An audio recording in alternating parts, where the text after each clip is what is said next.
एक गौरैया गुस्से में आकर कैसे समुद्र का अहंकार तोड़ा।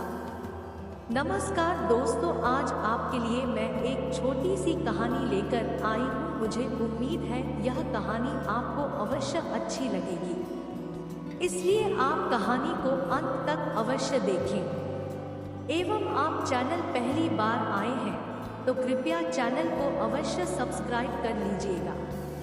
तो आइए कहानी की ओर। एक समय की बात है जब एक गौरैया अपने जोड़े के साथ सुंदरी नामक पेड़ में घोंसला बनाकर रहती थी, जो समुद्र के काफी नजदीक था। उसके आसपास और भी पक्षी रहते थे। कुछ दिनों के बाद उस गौरैया ने 2 अंडे दिए एवं 3 दिनों तक वह उन्हीं की देखरेख की। उसके पश्चात चौथे दिन सुबह होने पर वह गौरैया अपने अंडे को छोड़कर दाना चुगने अपने जोड़े के साथ चली गई। और जब शाम को आई तो उसने देखा उसके घोंसले में अंडा नहीं था। तब गौरैया ने अपने आसपास में रहने वाले पक्षियों से पूछा कि आखिर हमारे द्वारा बनाए गए घोंसले से अंडे गए तो गए कहाँ। तब एक पक्षी जो दाना चुगने नहीं गया था, उसने बताया कि आज समुद्र की ऊंची लहर आई थी जो तुम्हारे अंडे को बहाकर ले गई। तब गौरैया समुद्र से बोली, समुद्र भाई, क्या तुमने मेरे अंडे देखे हैं? समुद्र अहंकार पूर्वक बोला, मैं नहीं जानता तुम्हारे अंडे कहाँ हैं।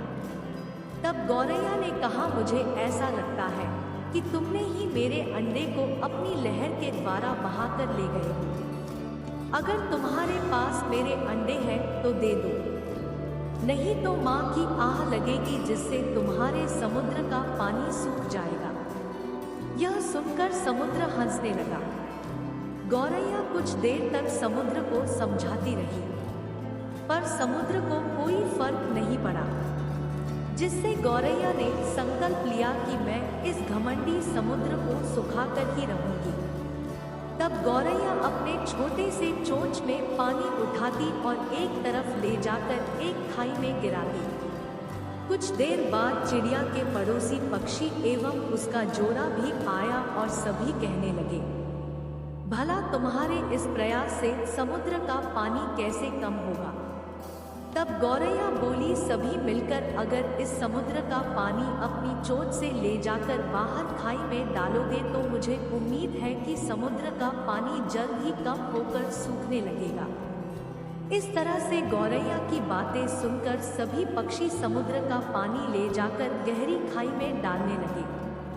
एक प्रहर बीता, तभी संयोगवश वहां से विष्णु जी अपनी सवारी गरुड़ के साथ जा ही रहे थे कि यह पक्षियों का कार्य देखकर अचंभित हो गए। फिर विष्णु जी ने कहा, हे गरुड़, आओ पता लगाएं आखिर वहां क्या चल रहा है। तब गरुड़ पक्षी ने उस गौरैया से पूछा, हे बहन, ये सारे पक्षी समुद्र का पानी आखिर इस गहरी खाई में क्यों डाल रहे हैं?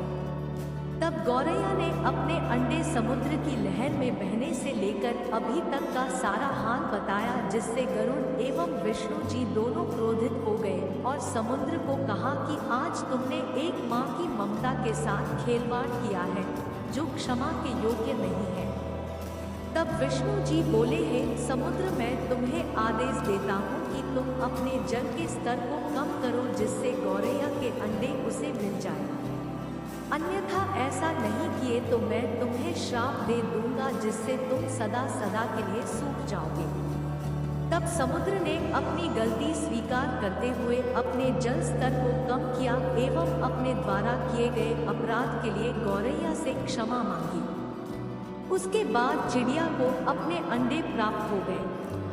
तब गौरैया ने विष्णु जी एवं गरुड़ जी का धन्यवाद किया। उसके बाद गौरैया एवं उसका जोड़ा आराम से उस सुंदरी नामक पेड़ पर समुद्र के किनारे सुखमय जीवन व्यतीत करने लगे। तो दोस्तों, इस कहानी से हमें यह सीख मिलती है कि मनुष्य को कभी भी मुसीबत आने पर अपना धैर्य नहीं खोना चाहिए, क्योंकि जहां मंजिल पाने की चाह होती है उसे रास्ता कहीं ना कहीं से अवश्य निकल आता है, जैसा इस कहानी में गौरैया के साथ हुआ था।